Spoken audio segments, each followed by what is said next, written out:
আজ হঠাৎ আসলাম নদীর পার ঘুরতে, এসে দেখলাম যে বাচ্চারা ফুটবল নিয়ে খেলা করতেছে।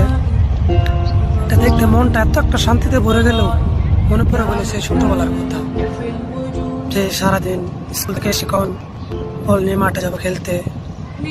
এখন তো বড় হয়ে গেছি, সারাদিন কাজে ব্যস্ততা থাকি, চাইলেও সে সময়টা আর পাই না। যাদের সাথে খেলা করতাম তারাও কাজে ব্যস্ত, কেউ বিয়ে করে ফেলেছে, কেউ নিজের ক্যারিয়ার নিয়ে ব্যস্ত, তারাও চাইলে আর সে খেলার সুযোগটা হয় না। আসলে যারা আমরা ছোটবেলায় একসাথে খেলতাম বা খেলাধুলা করতাম, তারা সে কথাগুলো খুবই মনে পড়ে। একটা কথা কি জানেন, যারা ছোট থাকে তারা ভাবে তারা কখন বড় হবে, ছোটবেলা কষ্ট, কিন্তু যারা বড় হয়ে যায় তারা এটাই ভাবে যে সেই আগের দিনগুলো যদি ফিরে পেতাম, সেই দিনগুলো কতই না ভালো ছিল, কত সুমধুর ছিল, কেউ কিছু বলতো না, ইয়ে করতো না। আর এখন বড় হয়ে গেছে,